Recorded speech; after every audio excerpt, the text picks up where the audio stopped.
Hey, gang, once again, Paul Craig Roberts with us on another hilarious outrage about the decline of Western civilization. So now the English are deposing Shakespeare from the pantheon of literary giants. What is going on? They're no longer teaching Shakespeare, or they're dissing him for being racist, sexist, homophobic, etc., etc. The English?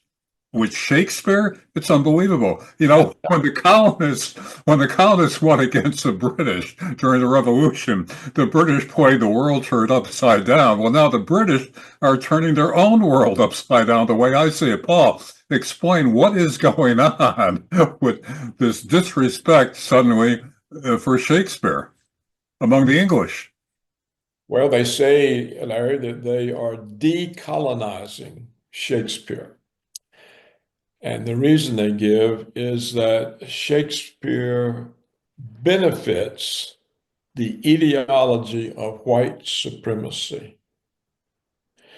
In other words, he's ranked as the greatest playwright of all times. He's ranked as the uh, best user of the English language, which is the world language, and that his success and his works are an embarrassment to non-white people because they can't match these achievements. And therefore, the existence of his works benefits the ideology of white supremacy. That's their complaint. So what we see here, I think, Larry, is that um, the only way the Western world or the white people, the white ethnicities of the Western world um, are acceptable to the white, liberal, woke, anti-Western artiste or an intellectual class. The only way white people are acceptable is to be portrayed as failures. If whites are portrayed as failures, then it's all right to have them around. And so everything is to turn white accomplishments either into the theft from black people. And of course, Shakespeare's problem was they couldn't find any blacks that they could claim Shakespeare had stolen their works. But they have found this in the case of others. And we even had the anti-white activist in Sweden, himself white, produce a documentary in which he proved that the original inhabitants of Sweden were black.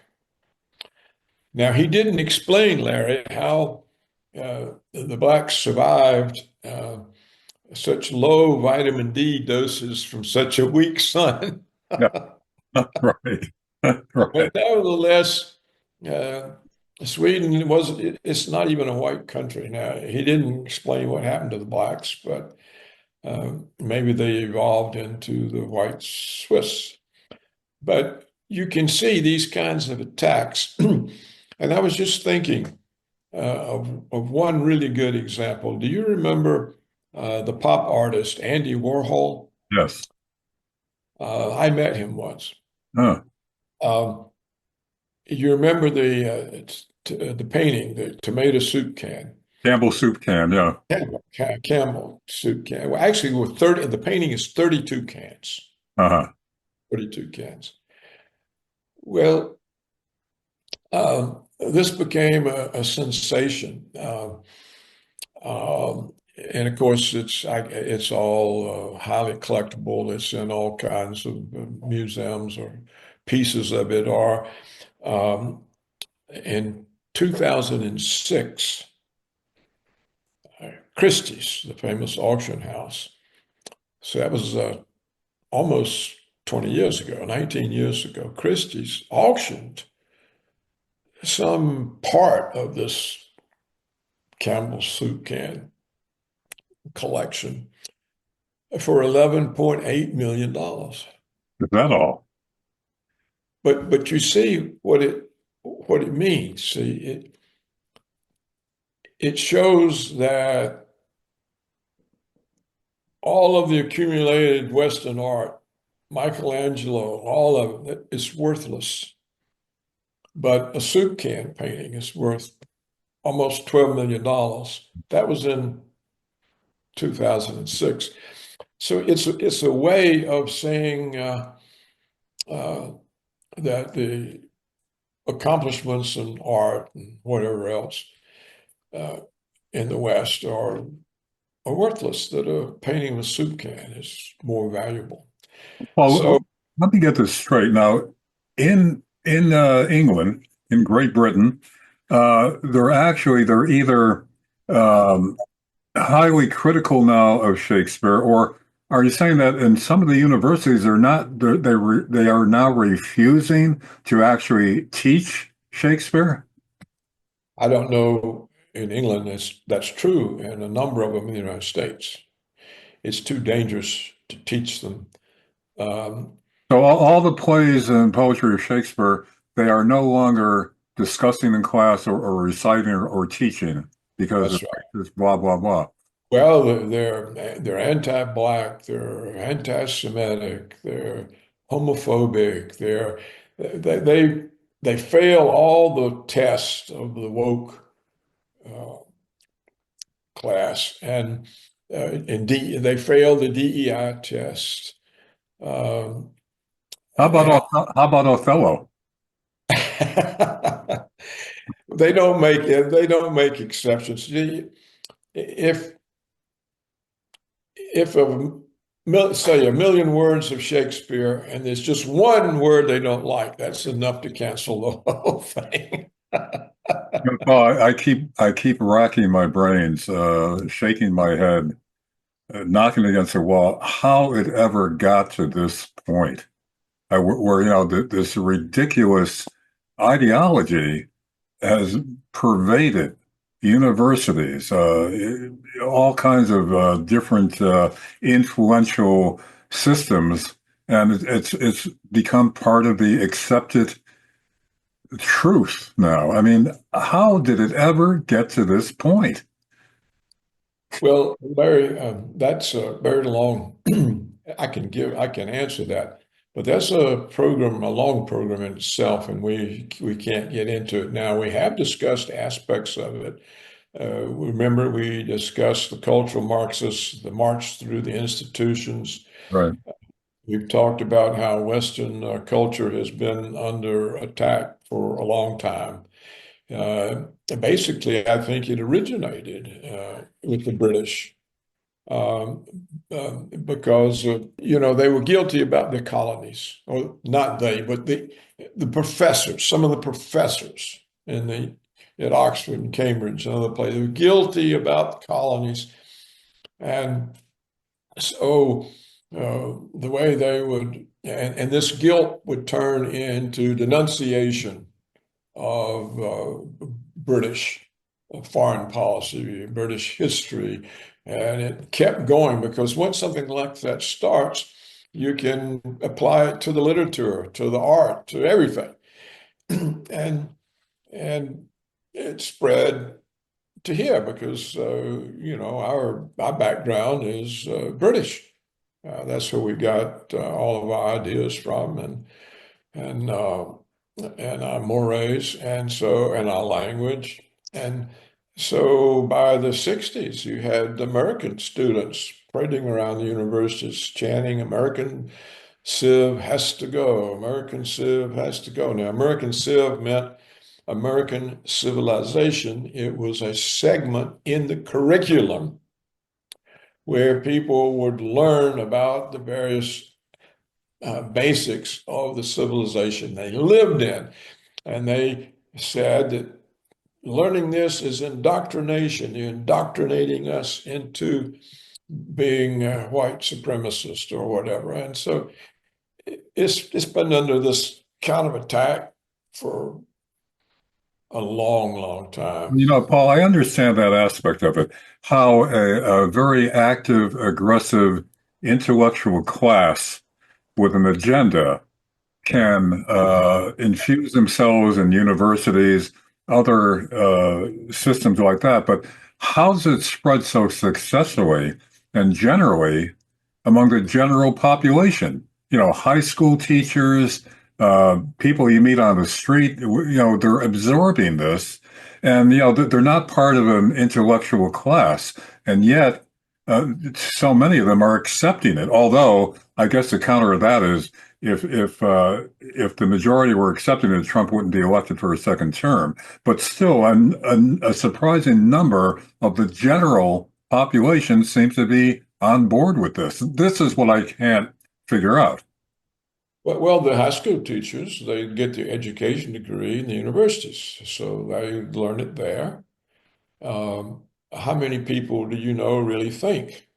And most people go by whatever they hear or peer pressure. And so the students, they hear it. It doesn't really mean that they're active participants in it, but it's what they hear, and they hear it over and over. And it's just part of what they know, You're not supposed to run red lights, and they know that the same way. They don't really have any kind of intellectual position about it. It's just what they hear. They don't hear um, affirmative statements about their country, their history, the accomplishments of white people. Um, that's considered supremacy. So it's like I say, we're being gradually forced to accept the role of failure in order to be acceptable. And And that's this was really predicted in a favorite book of yours. the camp of the saints. Yeah. He shows how it happens. In fact, if you read that book, you'll see how it happens in French society and spreads throughout Europe. How you become so self-critical of your own culture that you lose your belief system and you become a vacant person with no basis on which to oppose immigrant invaders. Because why should I have anything? It's all based on exploitation and evil and bad behavior and racism. And so over time, it empties a society of its own belief system. And so there's nothing there. It's like a wet paper bag. And immigrant invaders can just land and walk right through it. It's been happening to us. Trump finally says he's stopping it. He's building a wall finally, but it's been going on for decades. And so that's how it really works, Larry. Yeah. And that's what they're doing with Shakespeare. They're saying, you can't study this man. You're learning to be a white supremacist. And so white accomplishments have become threats to non-white people. And so the whites who are teaching us to be guilty are removing the threats. That is, they're removing white success. And they've been working at it for decades. And Some of these other societies and cultures that we're accused of exploiting, none of them are prejudiced against anybody, right? They have they have no prejudice in their own societies. they don't attack themselves.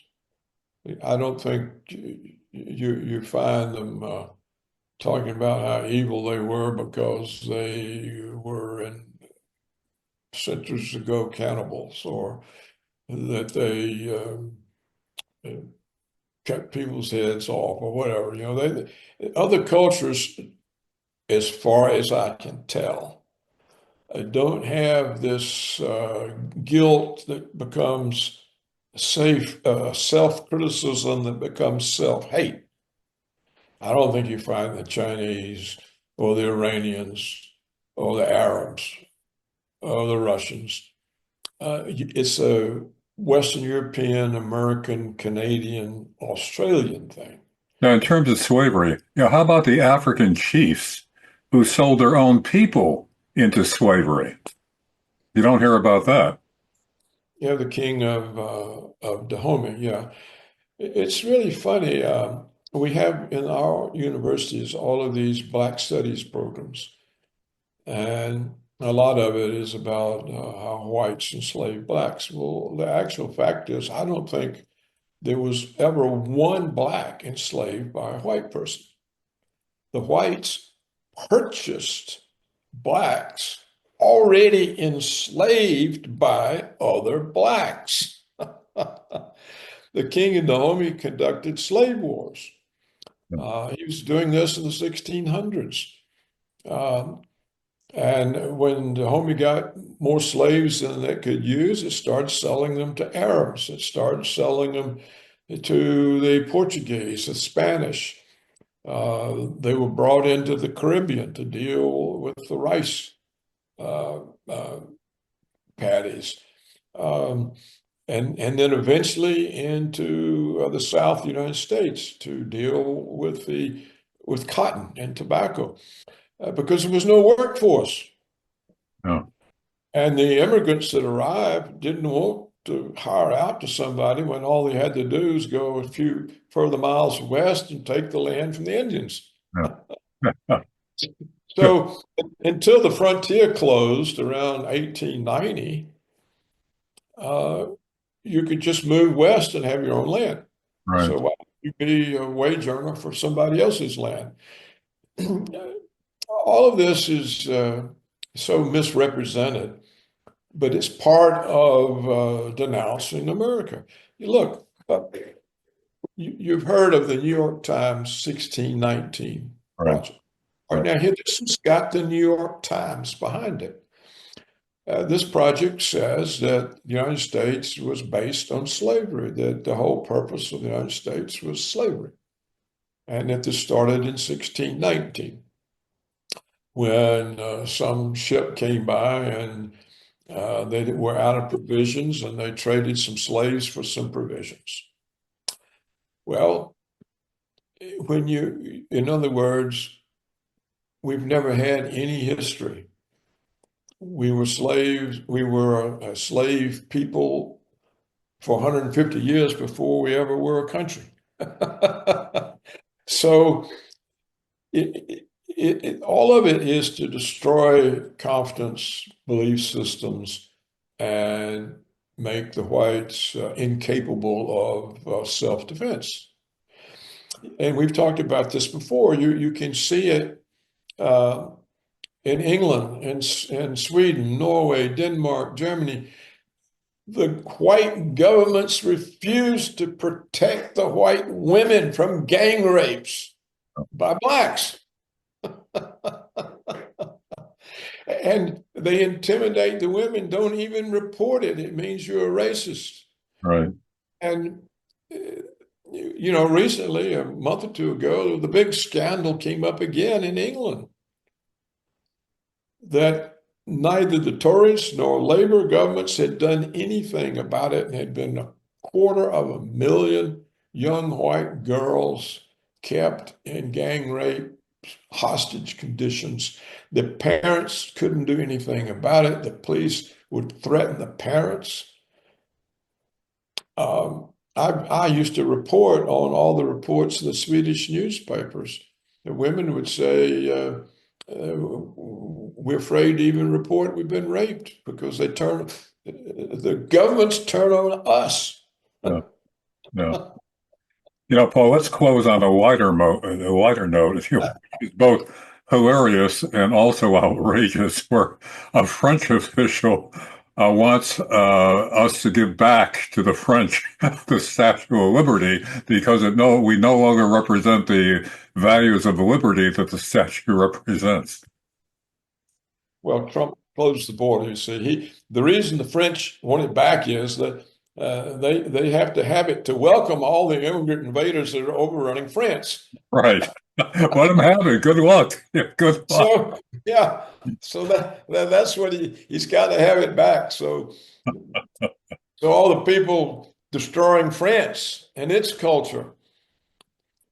You don't know whether to laugh Oh, or cry anymore. I mean, let's hope. Let's hope it could turn around. Maybe Trump could do something. Maybe not with all the flack he's getting. The courts resisting him now, but we'll see. Anyway, Paul Craig Roberts, busy guy. I'll let you go for now, but we'll be back soon with another episode with Paul Craig Roberts. Paul, thanks for joining us. my pleasure, Larry.